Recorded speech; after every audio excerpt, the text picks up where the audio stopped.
Okay, well, the timer is counting down, so it's time for Urban Dead. Well, normally it's never time for a stream on a Monday, but how can I resist? We've lurched our way over to Ketchelbank, and we're here to visit the zoo.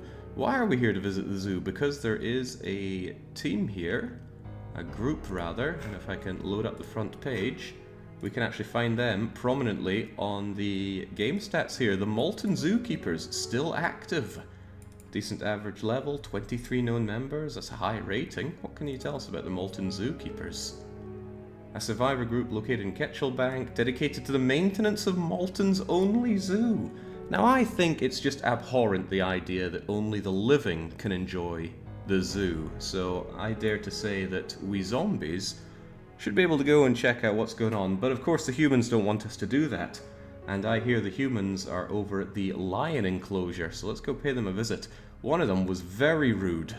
Just came up, stuck me with a dirty needle out of nowhere, so actually, when I come to, I'm actually alive. And I don't particularly like that, so I'm going to hop into the elephant house. There's nobody in here, so it's not worth checking out, but I will jump over to the Staples building, because tall buildings allow you to do something. They allow you to jump from a window. The game is kind enough to let you know that this will kill you. That's not a problem. Crunch! Up I get and shamble along. Now we're undead. And here's the lion enclosure. A rectangle has been cut in the corner and it's free to just come on in. And would you look at that? It's a feeding frenzy. If you've been coming along with the zombie horde and you've been thinking, oh man, I don't have the experience of the levels. Early game can be a bit of a horror show for grinding up levels. But if you're here as a zombie, you can just sink your teeth into these guys. All the better if you score the kill and get the experience you needed to get skills that'll turn you into a real killing machine. Thanks to the heads up, IFT. Barricades already down, and my, who do we even start with? Well, Sir Saddam Hussein was kind enough to actually tell us that there were people inside the lion enclosure, and it's good to see that good old Saddam wasn't lying. So I'm actually going to take a little nibble out of Sir Saddam, if I can, but not before. Jerry the monkey and a bored unicorn and a crocodile have already gone down. Who's scoring the kills already? We've got Cottery. I need to make sure they're added to my contacts list. Who else is scoring the kills here? Kino once more, and the Rolling Ninja. This guy was probably the Walking Dead before he became one. And Sergeant McGreedy, bitten to death by Zaniacs. Again, don't have you added in, but I'll change that right now. And I Hump Men 607, this game really is a product of its time, brought down by Acronymus. Well, I can see his preferences then. I still haven't got my hug with Saddam Hussein though. I gotta get on that before there's nothing left to grab. So I actually maul them, I grab a hold of them, and I really want to sink my teeth. And there's just something so keen about... Ah, come on, come on. Well, actually grabbing a hit would be nice. There we go, infecting people when you bite into them.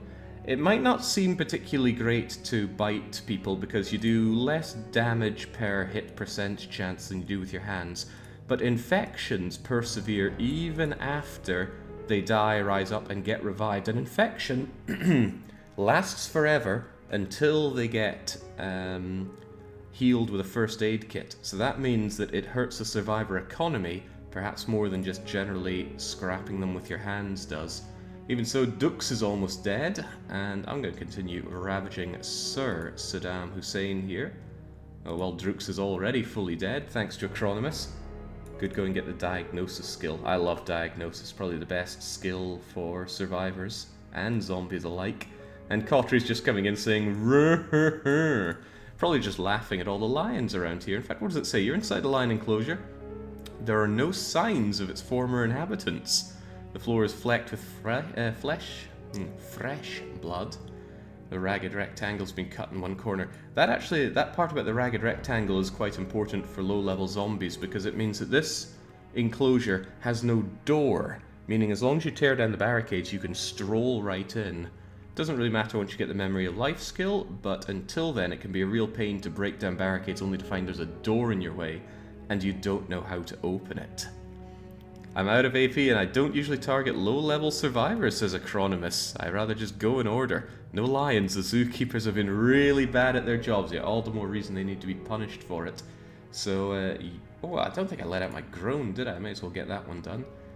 the more survivors are in front of you, the louder your groan is, and the more zombies and people are going to, the further away they're going to hear you in the city.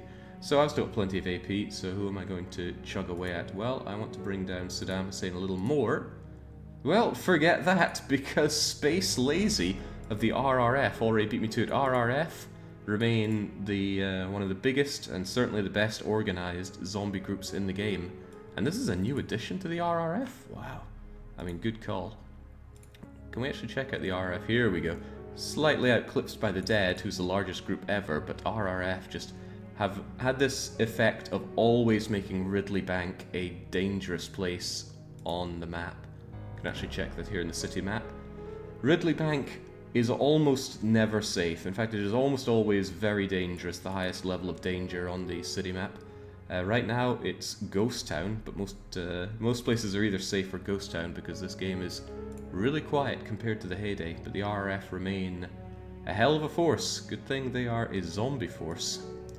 So I'm going to bring down Evil Merman Lord, but I don't intend on killing them because, again, I am keen to leave the kills to people that need the experience. So Evil Merman's down to 6. I'll see if I can't take a bite out of them while we're at it. Oh, okay.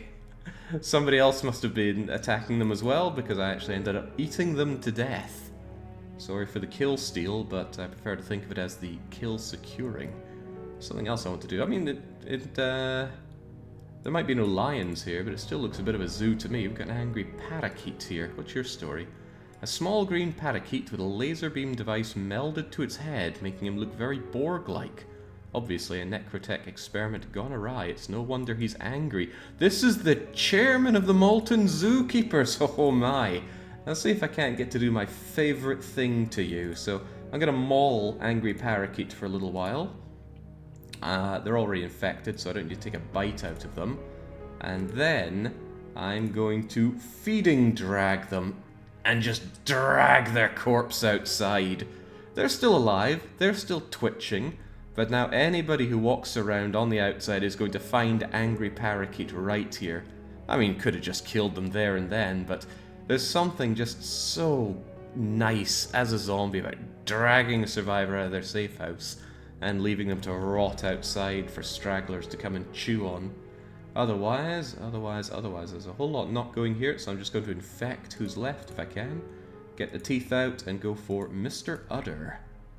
It's only 30% chance of landing an attack with your teeth, but there we go, got it on the third. And what's your story? It's a random cow! They're not part of the Molten Zookeepers, this is part of the Moodborne Book Club. And they have nothing but survivor skills. Well, they're gonna have a rough time as a zombie then. Yeah, maybe it's Mord's alt account. Oh, but in comes Sacre Bleu. Sacre Bleu has arrived on the scene. They're called Not a Zerg. Bonjour, j'étais en vacances. Mais elles ont été interrompues par un apocalypse zombie. And they have shot me a whole lot with a shotgun. In fact, if I refresh, they have shot me to death. And you know what? I can just get right back up. And then I'm going to try and take a bite out of Sacre Bleu for this. Oh, he's just saying hon, hon, hon. I need to get my teeth into him before you get... There we go. Hon, hon, hon your way out of that. I only have 1 AP left. But Sacre Bleu now gets to enjoy being infected. They probably have a first aid kit to immediately fix that. But at least they know who they're dealing with now. So, I'm not seeing much more action from the zombies. I'm guessing most other characters are AP'd. That is to say, out of AP. Not seeing anything on the... Oh, idiot hides in the same building as one of our spies. Great. So, what do we have? 1, 2, 3, 4, 5, 6, 7, 8 of them left, including our friend Sacre Bleu, who might... Oh, there we go. They just immediately shoot me once with a pistol, and then sent lost, so they probably ran away having seen this. Given that we got off the groan, I reckon that zombies from around the area, as well as the ones already here, are going to have their filthy way with the humans left in the lion enclosure. But if they've got friends around the area, they might come and kick us out. That remains to be seen. But, well, we won't know until we log in next time to see how this goes. But that was a successful break-in of the Molten Zoo and a clearing out of the Molten Zookeepers. We're always on the hunt to find where other survivor groups are and go and chew them down.